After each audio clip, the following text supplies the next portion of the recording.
নমস্কার বন্ধুরা, আমাদের আরেকটি ভিডিওতে আপনাদের সবাইকে ওয়েলকাম।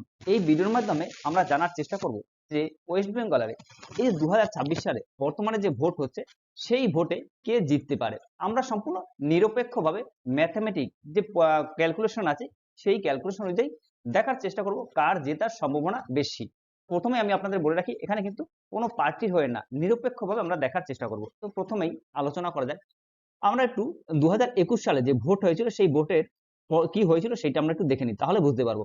2021 সালে যে ভোট হয়েছিল সেখানে কিন্তু ওয়েস্ট বেঙ্গলে 274 সিট ছিল। সেই সিটের মধ্যে টোটাল 77 পেয়েছিল বিজেপি আর 215 মতো সিট পেয়েছিল টিএমসি।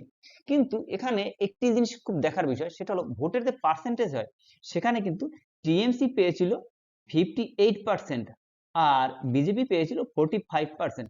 মানে বলতে গেলে শুধুমাত্র 10% ডিফারেন্স হলো এই বিজেপি বিজেপি এবং তৃণমূলের মধ্যে, ডিফারেন্স হলো মাত্র 10%। কিন্তু যদি সিটের দিক থেকে দেখা যায় সেখানে কিন্তু বিজেপি পেয়েছিল মাত্র 77। এবং এই ওয়েস্ট বেঙ্গলে দেখা যায় যে 40 থেকে 50টা সিট কিন্তু মাইনরিটি। এই যে এটা দেখতে পাচ্ছেন, 40 থেকে 50টা সিট হলো মাইনরিটি। হিন্দু ভোটের পার্সেন্টেজ হলো 70%। আর মুসলিম ভোটের পার্সেন্ট হলো বলা হয়ে থাকে 30%। এটা কিন্তু আমি বলছি 2011 যে সেন্সাস হয়েছিল সেই অনুযায়ী, সেই রিপোর্ট আমি আপনাকে বলছি। বর্তমানে কিন্তু 2026 সালে এই 30টা কিন্তু প্লাস 34% হয়ে গিয়েছে।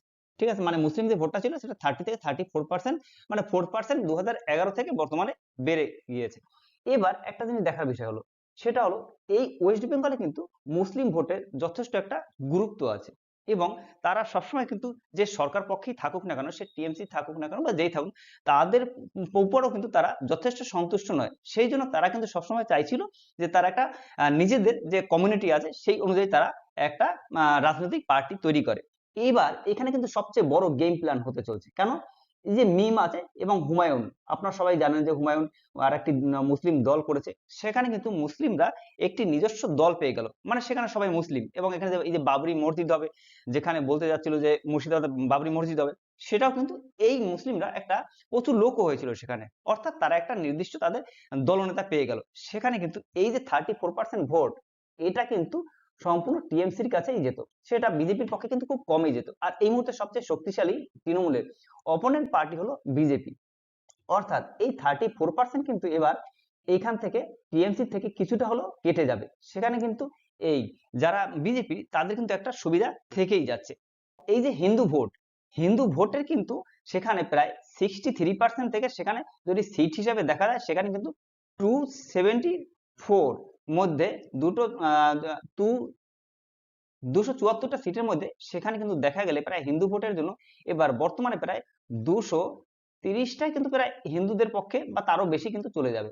সেক্ষেত্রে এই ভোটটা কিন্তু সম্পূর্ণ বিজেপির পক্ষে যাওয়ার সম্ভাবনা এই মুহূর্তে যথেষ্ট বেশি। কথায় আছে যে ওয়েস্ট বেঙ্গল যেটা ভাবে ভারতবর্ষ কিন্তু সেটা পরে ভাবে। আর একটা দিক দেখতে গেলে ওয়েস্ট বেঙ্গলে মহিলা ভোটটা কিন্তু বিশেষ একটা গুরুত্বপূর্ণ জায়গা বহন করে। এবং গুরুত্বপূর্ণ সিটে যে 234 বা 35টা সিটে কিন্তু এই মহিলা ভোট একটা বিরাট ফ্যাক্টর। ওয়েস্ট বেঙ্গলে আমরা সাধারণত মা দুর্গাকে পূজা করে থাকি। সেখানে ওয়েস্ট বেঙ্গলে মাতৃশক্তির কিন্তু একটা আলাদা জায়গা আছে। সেই জায়গা থেকে আমি আপনাকে বলছি, ওয়েস্ট বেঙ্গলে মহিলাদের উপর প্রায় 274টা সিটের মধ্যে 230টা সিটের উপর কিন্তু যথেষ্ট প্রভাব ফেলে। আর এখানে কিন্তু বিজেপি বড় একটা বাজি রেখেছে। কি রকম? বিজেপি কিন্তু এখানে একটি গুরুত্বপূর্ণ ভূমিকা রেখেছে। সেটা কি হলো? বলছে যারা লেডিস আছে তাদের 3000 টাকা করে ভাতা দেবে, প্লাস তাদের বাস ফ্রি করে দেবে, প্লাস তাদের যে মাতৃত্বকালীন যে গর্ভবতী মহিলা যারা আছেন তাদেরকে 21,000 টাকা দেওয়া হবে। এর ফলে কিন্তু মহিলা ভোট যথেষ্ট কাছে টানার চেষ্টা করবে বিজেপি সরকার। আর একটা জিনিস আছে, ইউসিসি, এটাও কিন্তু 6 মাসের মধ্যে চালু হবে।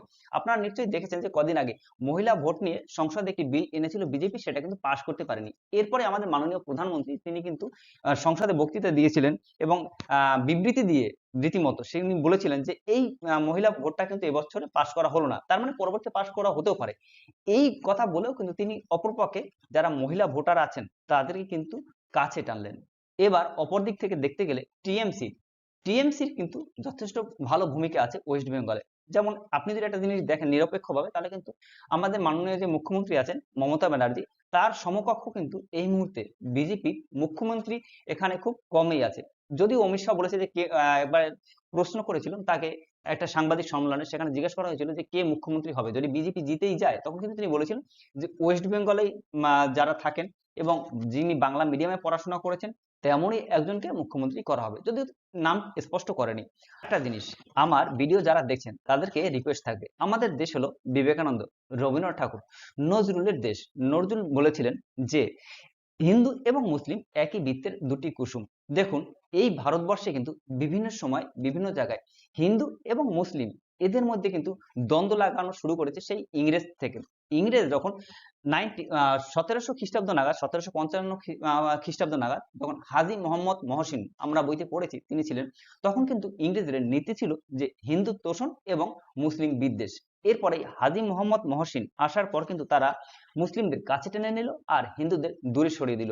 এই ইংরেজরা জানতো যে হিন্দু এবং মুসলিম এরা যদি একই দেশে হয়ে যায় এবং মিলে থাকে, তাহলে কিন্তু তারা রাজত্ব করতে পারবে না। অতএব এই হিন্দু এবং মুসলিমদের মধ্যে ডিভাইডেড যেটা আছে সেটা কিন্তু এই ইংরেজরা বীজ পুঁতে গিয়েছিল। অর্থাৎ দিনের শেষে সবাইকে আমাদের মনে রাখতে হবে, এই রাজনীতির চক্করে না পড়ে আমরা সবাই মানুষ, এবং এই রাজনীতির মতভেদ পার্থক্য থেকে বেরিয়ে এসে সবাইকেই মানবতার দিক থেকে সবকিছু দেখতে হবে। মনে রাখতে হবে সবারই উপর মানুষত্ব, তাহার উপরে নেই। তো আজকের ভিডিওটা এই পর্যন্তই। এই ভিডিওতে দেখে আপনার কি মনে হলো তা অবশ্যই আমাদের কমেন্ট সেকশনে লিখে জানাবেন, এবং কে জিততে পারে আপনার মতামত এবং আপনার ভোট আমাদের কমেন্ট বক্সে দিয়ে যাবেন। দেখা হবে পরবর্তী ভিডিওতে। Thank you.